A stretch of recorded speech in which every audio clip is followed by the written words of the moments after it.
Hello and welcome to the Large and Unnecessary First Player Token podcast.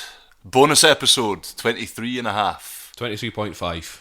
23.5, yes. 23 and a half. Whatever way you want to look at it. Depends how old-fashioned you are. 23.5. Yeah. Picture of a vole. What? In the textbook of my mind. 23 and a half equates to a vole. It's a diagram of a vole. A diagram of a vole. No, just is that a cross-section? Yeah. Okay. Visible vole. Yes. I'm sitting in a more comfortable position. Oh yeah, you're not cozied up with Pawel this time. Last week was kind of, it really hit rock bottom when I was sharing a headphone with him. wasn't quite sharing a headphone. It was earbuds. We had an earbud each. Earbud each, yeah. For listening to Lance. So yeah, speaking of which, this is why we're putting out the bonus episode. So we didn't talk about video games at all in the last episode because we got a bit carried away with Lance's chat. It was a chock full of board game chat, lots of it. It really was. It was really good. Jam-packed episode. Yeah. And we just had so much else that we were considering talking about that we never really got around to. Yeah. So a lot of threads dangling there. Actually, I would have quite liked to, but obviously we don't have Pawel and Lance here. Nah, we don't. But we did a debrief on that episode. We'll hopefully get Lance back on at some point because that was a pretty good episode. I really enjoyed that, even if I say so myself. That was an excellent episode. So yeah, as you're saying, we're without Pawel this week. For this bonus episode. I don't think we're going to have him for the next episode either. He's gone off into nature. He's like walking about in some hills. Nature retreats. Yeah. He's off to find himself or some nonsense. Sounds like I'm being sarcastic about that, but he actually does go and do... Yeah, he does go and do all this stuff. He takes a tent and his bike and basically goes off. Escapes humanity. That's it. Because he hates us all. Living his dream. He hates us all, Euan. But the thing is, he's well aware that he hates us all. That's the thing. We're well aware of that. Sometimes he gets so angry that he has to actually go and hide in nature for a while and just calm down a bit. You know? He's a pretty terrible human being. It has to be said. I mean, I'd like to say I'm only joking. We love him, but you know, it's Pawel. Anyway, let's carry on with this bonus episode, Euan. So we're gonna do the video game section of episode 23. Yeah, we're basically just that what we're missing. That's from what's happening. Yeah, we've only got really a couple of things to. Yeah, I've got 2 or 3 things. Whoa, 2 or 3. Whoa, pushing the boat out. Aye. Well, what will we talk about first then? Well, I've basically been playing tons of Dragon Quest 9 for the last few weeks. Going for that retro Dragon Quest thing. I was going to say Dwagon Quest. Dwagon Quest. You guys played Dwagon Quest with the swine. Yeah, well, I've talked about it before, my love of this series, and it's one of these ones that I think either you'll know about it or you won't, and it's kind of... I think Dragon Quest 9 was kind of... It picked up quite a lot of sales in Europe and the US off the back of Dragon Quest 8 having been quite popular and getting the first sort of wide release in the West. I've noticed it's certainly hot on the message boards. It's one of these games that everybody's constantly... Did you just say it was hot on the message boards? It's hot on this, like, honestly. BBS, man. Yeah, I'm telling you, man. BBS. It's like, yeah, go on. There's probably like whole subreddits dedicated to it, man. I have no doubt about that. Aye. Dragon Quest is huge, isn't it? It is massive. There was one thing I was going to bring up. In fact, the fact that and this is maybe a challenge for this podcast. One of the sort of the things we have to achieve before we inevitably die is that we go to Japan and visit. There's a Dragon Quest pub. Oh, in Akihabara that is it was set up not long after the release of Dragon Quest 9 as a kind of like meeting place. It's a very small pub. I've looked up reviews for it. It's kind of, they serve like food themed along with the sort of Dragon Quest games, and the whole point of it there was to like people could meet up, and because it's on the DS, you got the wireless component. You can share treasure maps in Dragon Quest 9. They pushed the sort of online element quite a lot in Dragon Quest 9, but it's mainly single player. I didn't enjoy the single player. Well, I didn't enjoy the story as much as I liked the Dragon Quest 8. Okay. I thought it was just kind of was a bit slight, and there was a lot of things that they sort of left after the main game. Like normally you get some kind of flying vehicle that you can just go around the world map on, because the general progression in the Dragon Quest games is you're tottering about the place. It takes ages to get anywhere, and you sort of go through the first few adventures, and then you get hold of a boat, and you're expected to like sort of adventure around the world and find things, and then you can fly, and you don't have to worry about that stuff. And there's things that you couldn't get to before that you could. Like most of these games, I guess. Most of Final Fantasy. Pretty standard JRPG thing, isn't it? Yeah. It's like this game is kind of pared down RPG. I think that's why it's quite enjoyable. It's just sort of. One thing I have been really enjoying with it is like the character classes in it. Something they didn't have in Dragon Quest 8, because you had set characters. You basically had 4 set characters, and they all had a sort of something about them. They had a kind of warrior, and there was like more of a mage and a healer and like that sort of thing. In Dragon Quest 9, they've brought back something that was in the previous games, where you had vocations, and you could change your vocation depending on what you wanted your characters to do. So at the start, you've got 6 sort of basic ones. You can be a warrior, or a thief, or a mage, priest, martial artist. I think that's it. There's other ones you can unlock. Sort of, most of them are sort of upgraded versions of those, or sort of combinations of different classes. There's like armamentalist. There's kind of like you can do spells and also hit people with swords and things like that. Armamentalist. It's a class that's reappeared in Dragon Quest games quite a few times. The thing about them is, though, that what I've realised is that the English translations of the Dragon Quest games are very different to what they originally were. They've taken a lot of liberties with them, and that was I was looking up this pub, for example. Even on like the Wikipedia.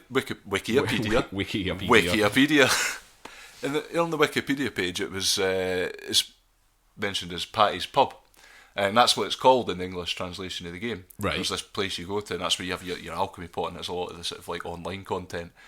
And that's not the name of the pub at all in Japan. It's a completely different thing, and it was the actual name of the pub, and I can't even remember what it is now. I'd need to look it up again. It was quite obscure. But I was also like looking at bits that had been taken, like screenshots from the game, like just like names of places, and they were completely different to what the names were in the English translations. But they generally chuck in a lot of humour and things like that. I think I mentioned to you before that the sort of the main bad guys in this game were called the Gittish Empire.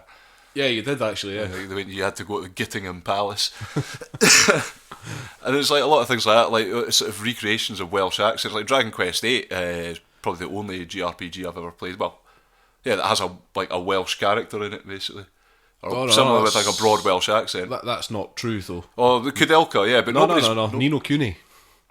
Ni no Kuni had Drippy in it. Well, Ni no Kuni was produced by a lot of the folk it was like Studio Ghibli and basically the folk that make Dragon Quest, so there's a lot of influence there in the way Ni no Kuni played. I remember playing a bit of Ni no Kuni, and you can kind of see the similarities. When you were talking about some of that stuff there, it did actually make me think about Ni no Kuni, because because they've clearly taken liberties with the English translation of that as well. They've had a laugh with it. Aye, because a lot of the sort of English names in it, they only make sense in English, like the sort of the pun names that they have for some of the places.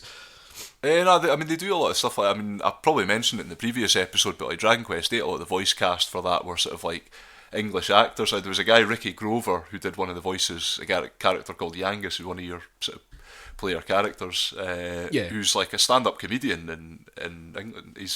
I've seen him on TV and stuff before. Like, he's not around so much these days, but I definitely sort of recognised the voice, and I was like, wait a second, this guy. It's like, and there's like a real sort of love put into the translations when they come over here, I guess, because it's just for what's considered to be a niche audience. Yeah. Hopefully that's going to get busted wide open with the release of Dragon Quest 11 later in the year. which I'll be probably giving another glowing review. But yeah, I mean, the main thing I kind of wanted to highlight, certainly because I've been playing the game beyond the sort of the main single player campaign. I mean, there's lots of extra stuff, and you've got these treasure maps. So you go into dungeons, sort of procedurally generated dungeons with a boss at the end. You can get all sorts of loot. So it kind of has that RPG thing of it, just going questing and getting loot and stuff like that, which they didn't really have in the previous Dragon Quest games. And the advantage of that is sort of the replayability of it. And I'm now looking at sort of how to build up my characters, because for the most part of the game I just leveled up the classes that I'd set them up as to begin with. Like your main character for some reason starts as a minstrel. That was the other class that I didn't mention, the minstrel. Right. The bard class. Yeah, and there's like an upgraded version of that. The minstrel's like pretty good in Dragon Quest 9 actually. I sort of stuck with him, kind of based a lot of my strategy around him. And I had a martial artist, a mage, and a priest, so I just stuck with them. But I'm now kind of like, I like them in those roles, but I need to develop the characters a bit. So when you level up in a specific class, you'll get these skill points. And this has always been a thing in Dragon Quest games of having skill points allocated to weapons. So there'll be weapons, usually 4 weapons you can use for a class. One of them might be a shield. Some classes can't use a shield and have another weapon option. And then in Dragon Quest 9 you have a separate skill option that'll be specific to the class, but that like skill tree will have bonuses in it that will also augment your character no matter what class they're in. But there'll be kind of things related to that class. Like, I mean, if you're a martial artist, if you go up that skill tree at certain points, you'll get natural agility will go up, your strength and HP will go up. So if you have like a priest that's quite weak or whatever, and you want to, like, my priest, I'm now training her up as a martial artist, because before I had her using a staff and like smacking people about when she wasn't healing stuff, and she was quite effective as that. So it's like, I like that aspect of the character. I'm going to level her up so that sort of round it off in that way, so she's like more like a martial artist and has the strength to go with the healing, things like that. And I found that I can't really remember too much about how, because the only one I played is 6, and that had it, and I kind of got bored of that aspect of it. I just kind of stopped playing that game. Whereas this one, I'm finding it quite enjoyable to like see where I can take the characters. It's quite interesting. I'm actually wondering like which of the games brought in that vocation thing first, because definitely Final Fantasy IV had Fantasy. it. Yeah. Which is quite old now. Yeah. I couldn't tell you off the top of my head, but I think it's been something that's been in a lot of, like, pretty much from the start. But I mean, like say, this is only the 11th in the series coming out this year. I don't know how much older Dragon Quest is. I think the original Final Fantasy came out a bit before then, anyway. Honestly, yeah. Again, we're debating like sort of JRPG history that we have no knowledge of. We need a. Let's not pretend. Now that we've got Pawel, and we need to get like another host that's sort of like a JRPG nerd. I'm a bit uncomfortable at sort of being de facto JRPG nerd on the show. Jurpigaman.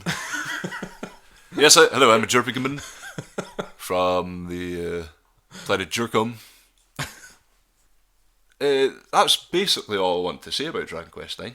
Right. Well, I'm enjoying it a lot. What is it about the story that you're enjoying more compared to 8?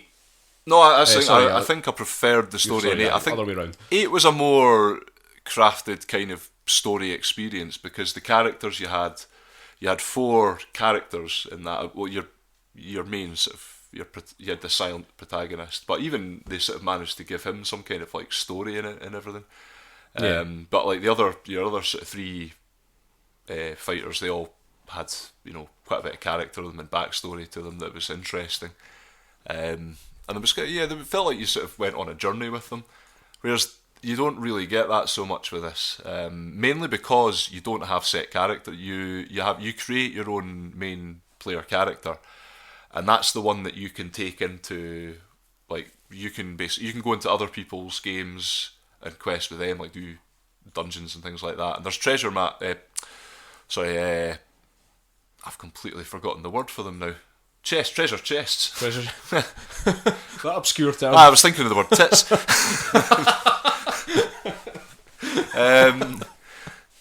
Yeah, I mean, there's treasure chests that can only be opened by the main player. Treasure chests that can only be opened by the main player in the games, and there's also ones that can be opened by anyone that goes into the world. But you only have the one. Actually, for the whole start of the story of the game, you only play with the one character. It's quite difficult at the start. You sort of keep having to like find herbs wherever you can and like heal yourself on the fly.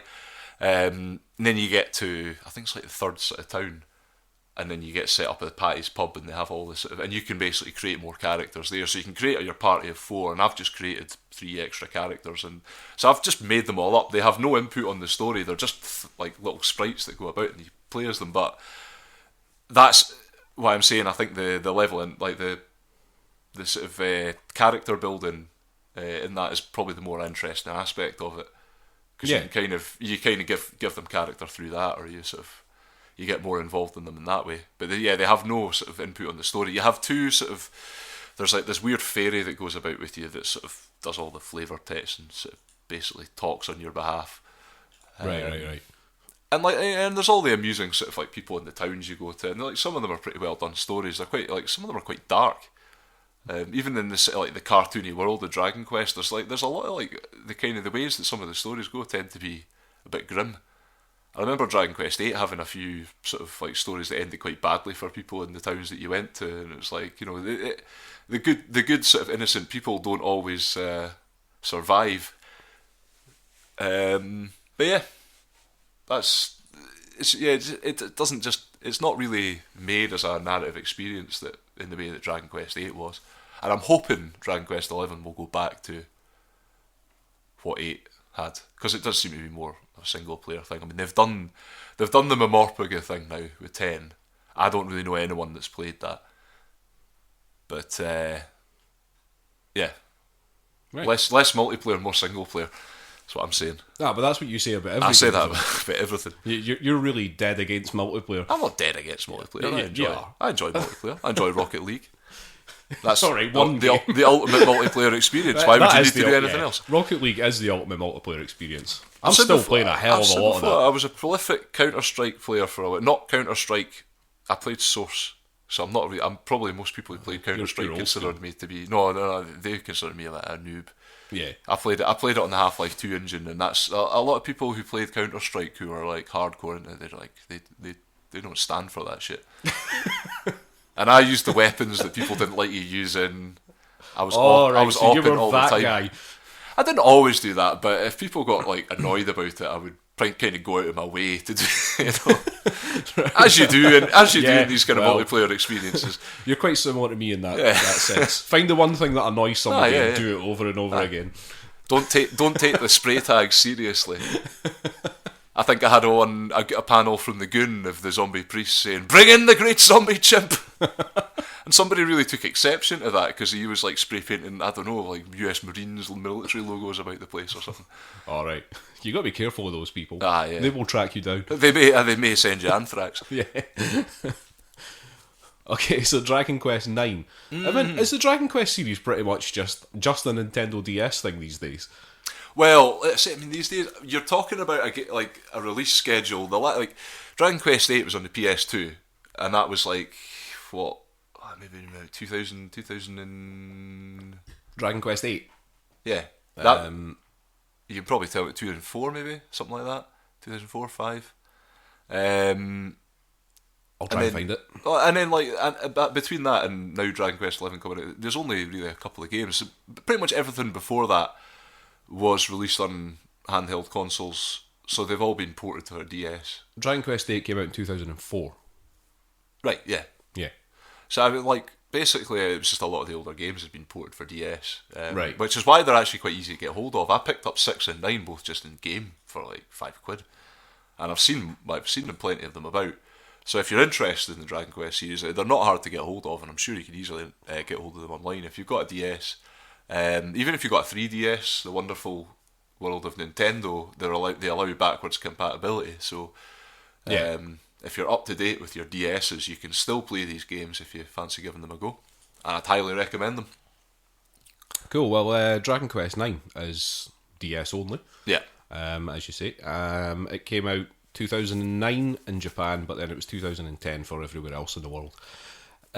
Just to go back to something, Dragon Quest's first release was in 1986 and Final Fantasy's first release in 1987. So, right. Dragon Quest was the first one. Yeah. Dragon Quest is. It's massive in Japan. Yeah, like it's just unbelievably. So it's probably most people would consider it bigger than Final Fantasy in Japan. I'm sure we've had this conversation before, where Dragon Quest is bigger than considered Japan. The national RPG of Japan or something like. I'm sure there's a quote somewhere I read about that. One other thing before we move off this topic is because I looked up, because I keep mentioning Dragon Quest 11 coming out. There is some gameplay footage available. If you search for it on YouTube, there's only the one video, and it's from like a Japanese games conference, so it's all in Japanese. Right. But they're not really talking about anything particularly interesting. It's they're mainly marvelling at the fact that you can jump in the world map, which is something you couldn't really do before. Something I'll be very happy about, because it's something I love doing in these. You like a good jump? I like a roll in Zelda. And constantly rolling wherever I'm going. Yes. It annoys certain people that I play games with. Yes, I know. Not me. I will. If there's a jump, I will jump from one place to another, because I'm not just going to run. I'll get bored of that. One hand's getting to move, and the other's doing nothing. Might as well be pressing a button. Right, cool. So that's let's say that was Dragon Quest 9.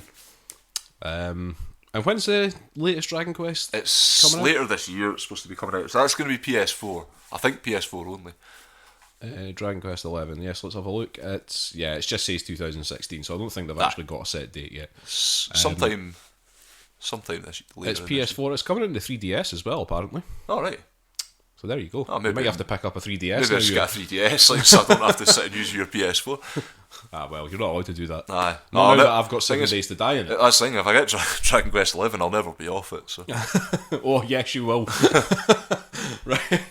But yeah, 7 days to die. Aye, well, this is something I want to talk about, because I brought this up in the last episode. And, not the last episode, episode 22. I brought it up that 7 Days to Die, a game which I've played a hell of a lot. Yeah, well, it's come up a few times in this podcast. It's a friend of the podcast. It's a friend of the podcast, 7 Days to Die. Despite its, numerous bugs. numerous bugs. Oh, yeah. Which is something I want to talk about. As you've stated, before, it's an alpha release. It was. Right.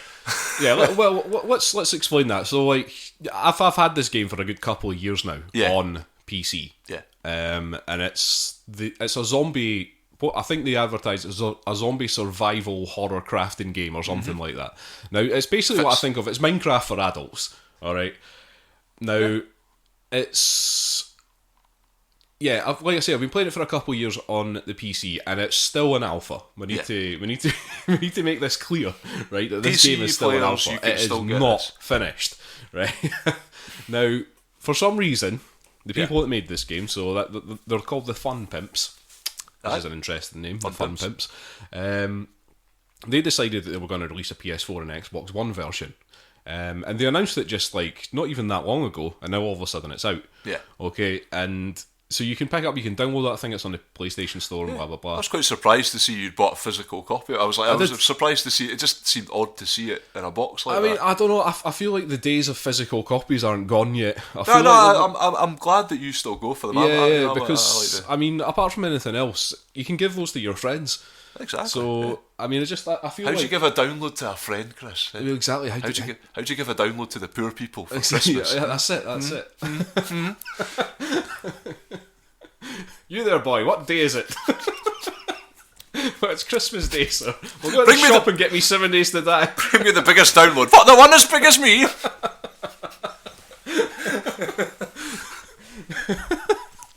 Well, anyway. Yeah. Just a slight detour there. 7 Days to Die. Like I was saying, the game isn't finished. They released it on consoles. Now, I was saying in the last episode, I was interested to see what they were actually going to do with it. Yeah. And my prediction was right. They'd basically taken the latest alpha version and released it as a game. Yeah. Now, that was probably not a great idea, as far as I'm concerned. Yeah, I'm sure you've got strong opinions on this. I haven't played it for so long. Having said that, I have done nothing but play it on the PS4. Alright, because I know other people that have picked it up as well, having listened to me talk about it, and they've picked it up, and they're now playing it. Yeah. So it's good to actually have people to play with that are like playing on the PlayStation and stuff like that. Now, they have changed a couple of things in the game, not a lot, because the controls, they seem to have been aware of the fact that the controls are a lot more fiddly on the PlayStation. You get so much less control, especially when it comes to things like shooting, like zombies and stuff like that. Aye. So they've kind of nerfed a couple of the zombies, in particular the zombie dogs. Alright. The zombie dogs in the PC version are horrendously fast. Okay, you basically are not going to get away from them. But in the console versions, they've slowed them down a bit, so you can just run away from zombie dogs now in the console version. Okay. I actually think that was probably a reasonably sensible thing to do, because the game would have been extremely difficult with the way that the controls are, how difficult it is, because you really do have to be pinpoint accuracy for shooting things in this game. When you've got hordes of zombies that you need to headshot to kill them, it's kind of difficult when you're doing it on a controller compared to on a mouse. But other than that, the game is essentially the same thing, and they've not really changed anything. So, for those of you who don't know, basically it's like you start the game as pretty much a naked man or a naked woman. You know, you've got your underwear on. You know, they've not gone that far. There's no wangs hanging about. No Chang Wangs. No Chang Wangs just floating about the place. And then you're basically just left to get on with it. So there's a really like elaborate crafting system in it. You can do things like, you can chop down trees. If at the start of the game you might just punch a tree down, which is always fun. And then you can create things like from that wood that you get, you can make wooden frames, which you can then upgrade. You can cover that in more wood, and you can then cover it in metal. If you get some metal from somewhere, you can then upgrade it with cement and stuff like that. You can build a sort of base and things like that. And it's like I say, the crafting system is quite elaborate. There's so many tools that you can make. You can start off by making just like primitive stone axes, upgrade them to like iron pickaxes, to steel pickaxes. You get fire axes and shovels and all sorts of things. You have to eat food. You have to go and hunt your food. There's deer and there's pigs and stuff like that in the game. It's actually quite. I mean, considering it's an unfinished game, there's actually quite a lot to it.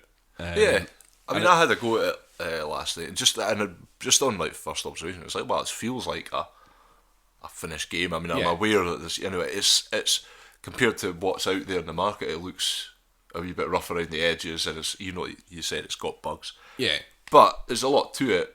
I mean, I was already a wee bit overwhelmed with what to do with the crafting system. Then you started talking about other stuff I could make, and I was just like, what? You're completely lost in what I was saying. Yeah, and that's one of the problems. There is a bit of a steep learning curve with this game. Because you get thrown into this game and you do get they added in a sort of mini tutorial thing, but that really doesn't tell you very much. It's like, the tutorial's basically like getting you set up. So the first thing you do is it tells you to make a stone axe, then to make some plant fibre clothes so that you don't freeze to death, and then to like, build a campfire and all these sort of other things. But these are really basic things, because if you're going to survive this game, you're going to have to like build a pretty strong base.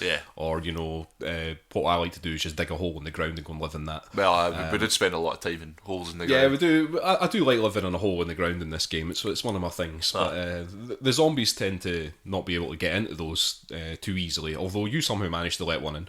I had a bad situation with a lumberjack zombie that got into my hole.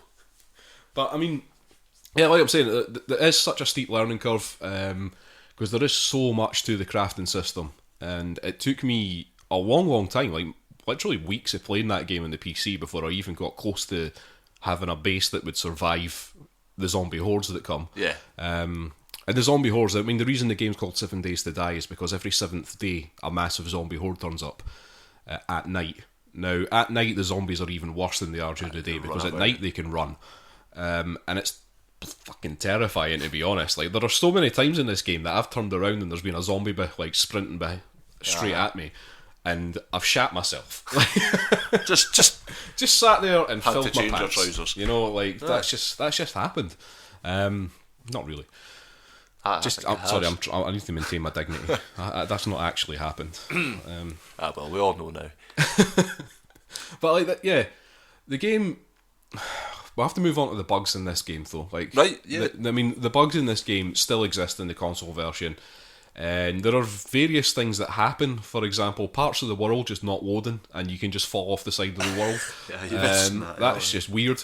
There are other things where if you get stuck underground in weird positions and somehow you end up just getting thrown up through the ground and end up back on ground level, which is kind of annoying in the middle of the night. You don't want that happening. You don't want that happening, because if there's zombies kicking about, they're just going to sprint straight at you. What's the other things? Just stuff like just disappearing. The console version crashes a lot. Yeah, well, I experienced that. I need to say that because it does crash a lot. I've lost a mini bike in this game. Mini bikes are reasonably expensive to make, especially early on in the game, because you need a hell of a lot of iron and stuff for that, which you need to cook up in a forge. It takes time. You need to find a mini bike book in order, because you have to find books in this game to learn recipes and stuff. Yeah. And I've lost the mini bike because the game crashed while I was on it. And when I respawned, it was gone. So there are some really, really annoying bugs in this console version, and it does crash a lot more than the PC version does. There is... The multiplayer in it is kind of weird. So you can play online multiplayer, and there is a split screen thing, but you can't do both. So you can play a single player game with split screen, or you can play a multiplayer online game, but you can't do split screen. So you can't have two people in a room playing online with other people. That slightly annoys me. Seems a bit odd. If Minecraft can manage it. Yeah, exactly. If Minecraft can manage it, why can this game not? I mean, I don't know. This game is a bit more. It's a bit more of a memory drain, I would say. It's a bit more. There's a bit more to it than Minecraft, especially in terms of the amount of stuff it has to load and then deal with and stuff like that. But the game does have a hell of a lot of good points. It's a great survival game, I have to say. It's an absolutely brilliant survival game. You really do. In those early days, you really do feel like you're struggling, that you might actually just end up dying a hell of a lot. I've kind of got it down to a fine art. I've managed to get to a point now. I played a single player game at the weekend where before the first horde on day 7, I'd managed to have an entire concrete base surrounded by spikes set up, which is the first time I managed to do that early. So you know what you want, and you kind of go for it. Yeah, I know what I need to do now is the thing. But somebody new coming into the game is not going to have a clue. It's an interesting one. I mean, like you say, it's obviously a great game, and that's, I'm guessing, why we've got this PlayStation release. That's got I can't think of any other instance of something like that happening. Because presumably the reason it's out now is because it's been so popular on Steam, and it's considered by people play it with such regularity. They consider it just a normal game. Yeah, they're aware it's in alpha and it's got its problems, but they play it as much as they play one of their sort of... It's true, and it's true what you're saying, but I mean, I feel like they should have waited before they made this console version. They really should have waited. I don't know what their desperation was to punt this game out. I mean, maybe they just really wanted the money. Yeah. But I feel like they've probably damaged the sort of brand of the game by putting it out this early. Because it is still full of bugs, and they really need to fix that. I'm assuming that they will update the game. They will do. And I suppose in this day, there's always retooled versions of games that come out, or sort of 1.5 editions. But if they do update the game, one of the things that's happened on the PC version is that they're making such major changes between alpha versions that basically your old saves were not compatible with the new alpha versions. Right. So if as soon as they put a new alpha version out, you had to start a new game because all your old saves were kind of screwed. They wouldn't work. Or they'd added such a huge amount of new stuff and changed the way that the crafting works and stuff, that maybe the world that you had before didn't have some of this stuff in it, and they wouldn't have put new stuff in. So, well, it's maybe another reason for this then, just to so you can have that kind of consistent experience. Yeah. But like the argument I made last time when I was predicting what this console version was going to be like was that console gamers are not quite as forgiving. And having read some of the reviews, I think I've been right about that. I'm wondering, I'm assuming you've looked this up, I take it there's a lot of response. There has been quite a bit of response, and people just complaining about the bugs, complaining about the graphics. That seems to be the big thing. Well. But I mean, for a game like this, for a game which is what they call voxel based, these sort of things where you can dig away at the world and just change everything around you and stuff like that.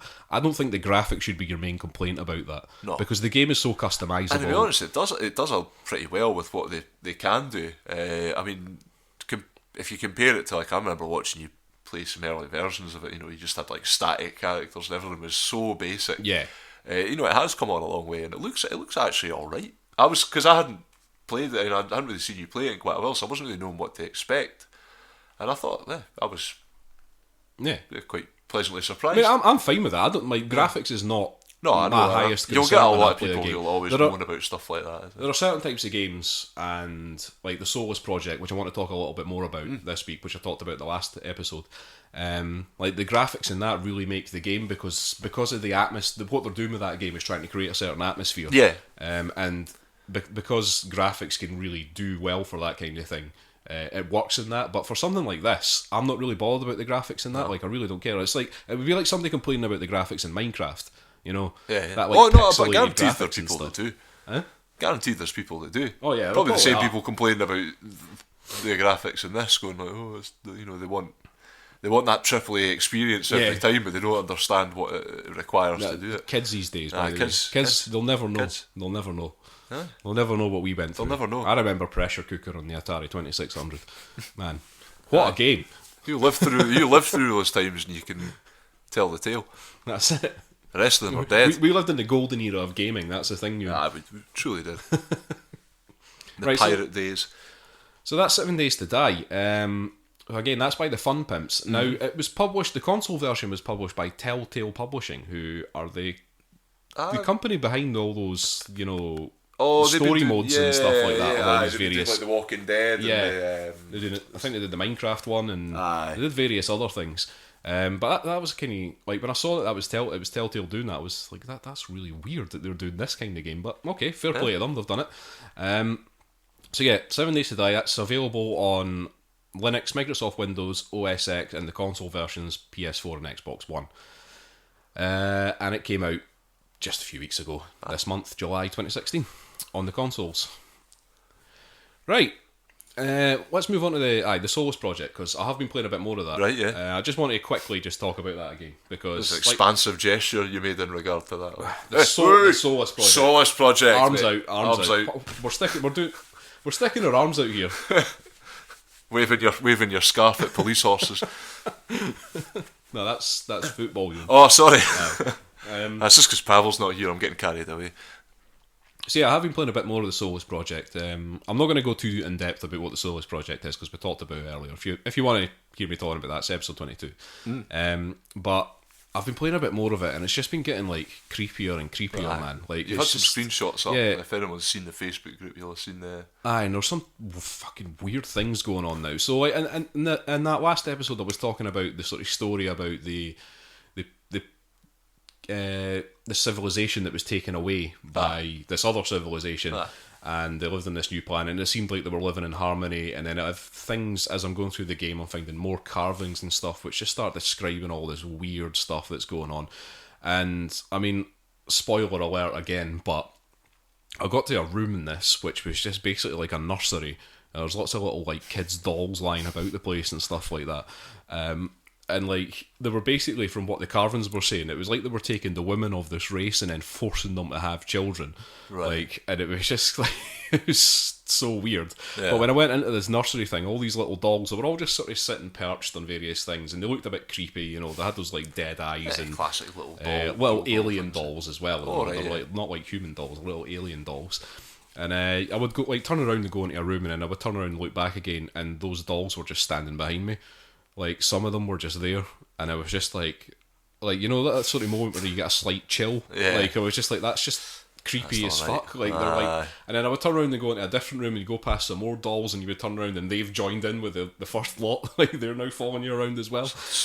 And it was just one of the creepiest moments I've had in a video game in ages. And they've done really well with it. Like, it's just like one of those things. But the Solus project, it's absolutely gorgeous still. Like, I mean, I've been going through all these underground caves and stuff like that, and some of that, like, some of the way that they've done, like, there's like light crystals from the ceiling that just, that they've managed to get, like, to light up places so well, to make it look like absolutely amazing. And some of the screenshots I've taken, they almost look like artwork, that's just been done on a computer or something like that by somebody just sitting painting something. That's meant to be like a highly stylised game. So, like, you mentioned sort of going about in this, because I can't remember. Are there many other sort of gameplay elements to it? I can't really remember what you. I mean, it's a kind of survival game. Aye. So you have to like keep yourself fed, but the one thing that you're doing is that you're trying to find pieces for a communications relay so you can get back off the planet. Yeah. But I mean, the game just it's kind of linear. Aye. I mean, you can just go back and wander about in different places if you want, but you're kind of pushed through to just keep going in this direction, sort of thing, picking up food and stuff as you go. Yeah, you're just kind of pushed in this linear direction, and really you're just wandering about and just finding out more about this planet that you're on. And like I say, it's just getting creepier and creepier. But I'm still getting like sort of radio signals from these other ships that are kind of in the air that I can't communicate with, because this is why I'm trying to make this communications relay. And it's just they're getting more and more panicky about what might have happened to the people on the ship that you were on and stuff, and they're like, please get in touch with us and all this sort of thing. So you feel like you've almost got this feeling of tension that you really need to get this sorted out, because you almost get the feeling like, are they going to leave me behind here? Like it's that kind of thing. Now I've read some like reviews of the game, and people have been complaining about the story in it and stuff like that.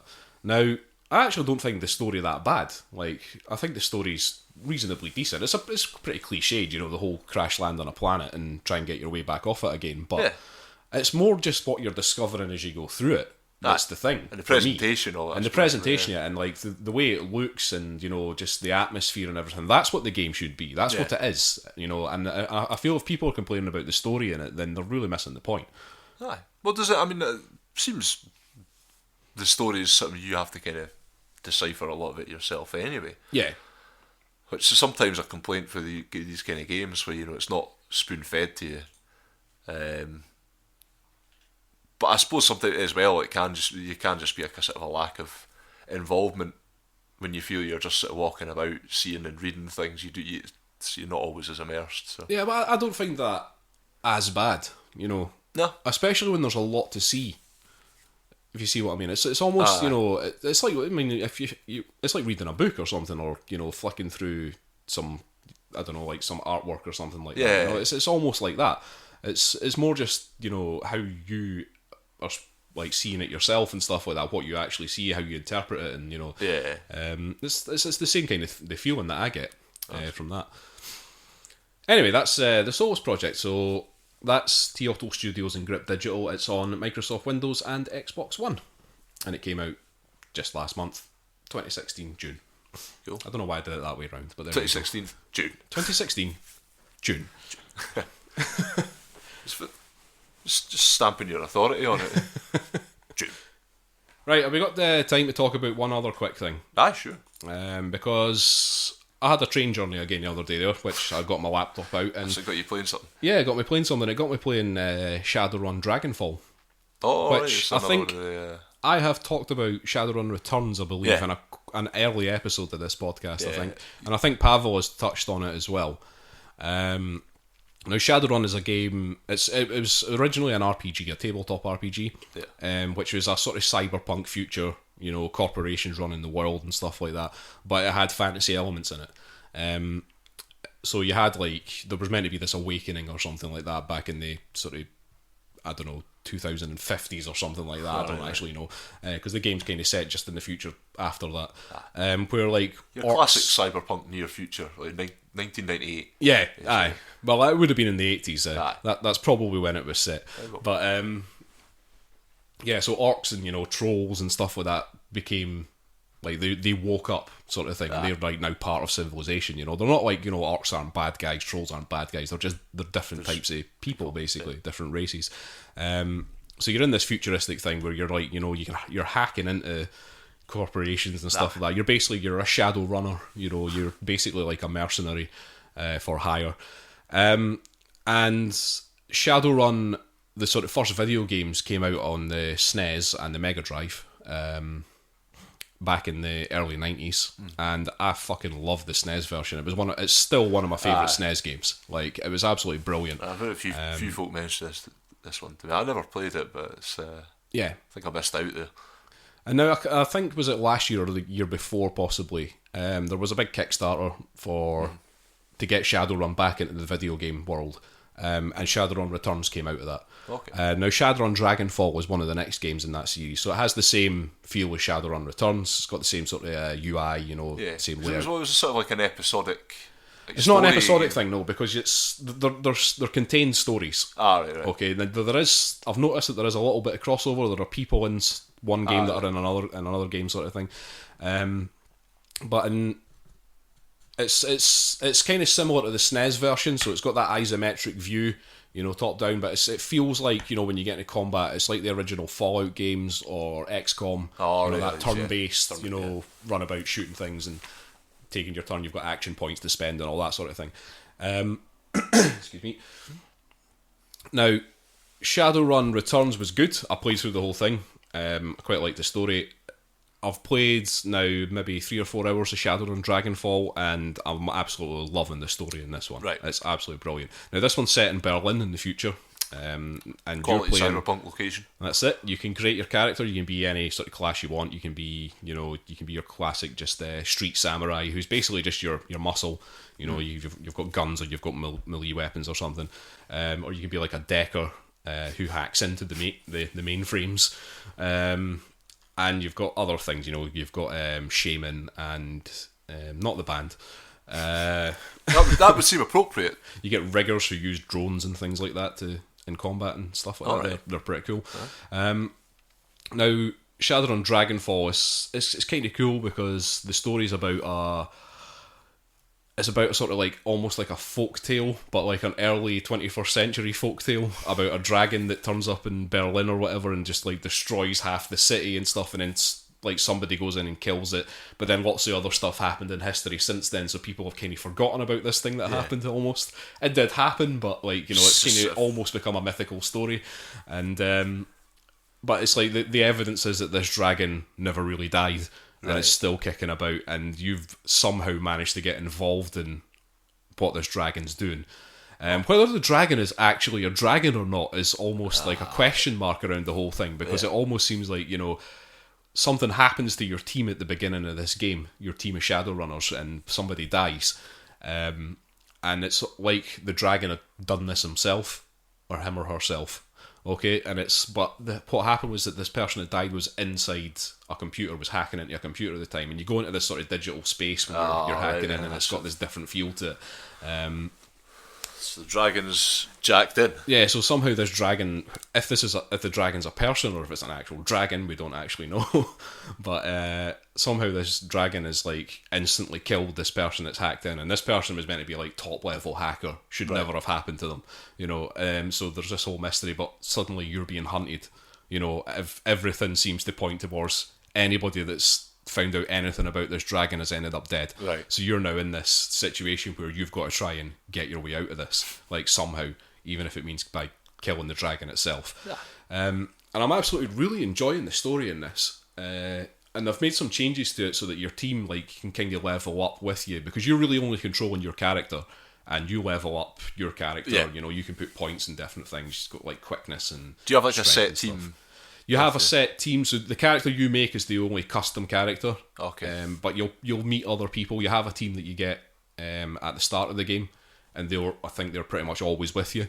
But you'll meet other characters you go through the game. I think they're kind of optional. You don't have to take some of them with you. You can also hire mercenaries on the, like if you can go into the network and stuff using your computer, you can hire mercenaries there. Okay. Who I don't think they really take part in the story. They're just kind of there for your combat, or if you need a decker for a mission or something like that.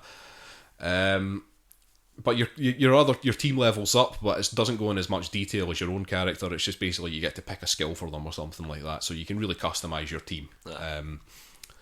And one of the other interesting things is that, like, as part of this story, you have to get some money together. And you can basically just go and do a bunch of optional quests, which is something that wasn't in Shadowrun Returns. There was no real side quests, it was really linear and stuff like that. So it's quite cool to have these optional quests that you can then, customise your team to. So like, okay, I don't need my decker for this mission, I'm not hacking into anything, I'll just take loads of muscle with me. It's that kind of thing. So I'm really enjoying that aspect of it, just being able to just sort of go and do my own thing rather than, just being pushed through the story. But at the end of the day, I'm really saving up a shitload of money to try and hire the help of somebody else to get me out of this situation. So it's pretty cool. I'm really, really enjoying it. And I would totally recommend it. If like these kind of weird cyberpunk settings are your kind of thing, and if you like sort of fantasy that has magic and stuff, if you like those two things, if you think those two things combined would make something interesting cool, concept. Then Shadowrun, check it out. Any of the Shadowrun games, in fact, because there's Shadowrun Returns, there's Shadowrun Dragonfall, there's Shadowrun Hong Kong, which I've played a little bit of, but I completely forgot about it. These are the ones in this series. And I think there might be more. One of the other things is that people were actually, they put it up on the Steam Workshop, and people can actually make their own stories and stuff like that as well, I think. Alright. So check that out as well, because I've not actually checked that out myself, but it's something that looks pretty interesting. Looks like it's really cool that they've done that. So check that out too. That sounds worth checking out. I'll give it a go myself if I can. Right. Anything else you want to talk about, Euan? No. Exhausted our video game chat for the week. I think we got through what we wanted to talk about. Unfortunately, Pawel's going to have to wait now well, about a month. One of these days he'll get to talk about RPGs, but it won't be today. It's been a lovely, relaxed episode. It has. Yeah. What are we clocking in at today? We're clocking in at about... Well, it's coming up on an hour. So we've done not bad. That's good evening's work. Aye. So one thing that I think we should mention is that the podcast is about to turn 1. We're about to have our first birthday. Yeah. You told me about this. Yeah, the kind of. So we've got a celebration planned. I think. Well, we've got plans to plan a celebration. Right, I think would be okay. We should plan a celebration. But in August, I think it was August of last year, we released episode 1. We did release an episode 0 before that, but that was more of a test. We're not counting that. So episode 1 was released in August last year. So we're hopefully going to get some gaming done as a massive celebration, just like a weekend of gaming or something like that. We'll maybe try and film some of it. Yeah. I'm thinking about maybe getting some sort of tournament set up on Rocket League or something like that. That'd be good. Let's just get lots of people around. Yeah, let's do some full-on gaming and have plenty to talk about. Yeah. So if you're interested, if anybody lives nearby, get in touch with us and we can maybe see what we can do. Podcast global, but we're local. And if you're local too, if that's the Edinburgh area, come and be local to us. Yeah. In the Edinburgh area. Come and be local with us, I think would be. Not local to us. Don't come up to me and be I'm going to be local to me. you. Just being a bit local at me. Right. Okay, so we'll wrap that up here. That's been episode 23 and a half. The bonus video games episode. Yes. It was a good one. It was bonus. It was filled with video games. It was absolutely rammed. Yeah. So we'll do the social media stuff. So we are on Facebook. We are on Twitter, and that's at 1ST Player Token. Once Player Token. Euan likes to say once Player Token. Had to be reminded. You had to be prompted that time. That was kind of weird. I'd kind of let it go. I think by now people have got the idea. I'll keep doing it. If anyone writes in to say that they are utterly confused by what Chris is saying regarding the Twitter handle, then I'll continue saying you can confirm Player that. Token. It's onced. Yeah. So that's at 1ST Player Token. Feel free to send us a tweet or leave us a message on Facebook or anything like that, because we do like messages. Everybody loves a message. That's it. We're on iTunes if you want to subscribe to us there. You can find us just by searching for First Player Token. Our email address is firstplayertoken@gmail.com. My streaming name on Twitch is Unnecessary Chris. I haven't done very much lately. Been far too busy. But I will get back to playing the Uncharted series at some point. Hopefully in the near future. You mean you'll get back to playing Uncharted 1 again? Yeah, we'll get back to playing Uncharted 1. Finish it, hopefully. We are part of the Podnose network. Yes. Which is podnose.com. And there are a lot of podcasts on there. Lots of fun podcasts about fun things. Yep. We've got satire. Satire. Just people talking about films. Yeah. People talking about nothing. Huh? There's a podcast about podcasts, which is interesting. Yes, he gets well in depth about the art of podcastry. Yeah. So yeah, check that out. That's podnose.com. They also have Facebook and Twitter and stuff like that. You can find them, no problem. Did I give our email address? I think we did. I think you did. Well, it's firstplayertoken@gmail.com if I didn't. No. You get it twice. Yeah, so 2 for the price of 1. Again, feel free to send us emails and stuff like that. We always enjoy an email. And I think that's it. That's us. That's us. The sun is going down and .5. the light is sadly diminishing from this room. You getting poetic on us? Well, it's just the closing of the show. I feel like it's like thought for the day sort of thing. I'm going to challenge you to write an outro poem for the next episode. Okay, a closing sentiment. Sentiment. Right. Yeah, I'll have something prepared. I'm sure you will, actually. I might need some background music. Oh yeah, we can get something. Something completely unsuitable as well. It's like a bit of Elgar or something like that. I'm thinking the Richard Cheese version of People Equal Shit by I'd love it. Right. Thanks for listening, folks, and we'll see you next week. Yeah, sooner than ever. Yeah. Bye. Bye.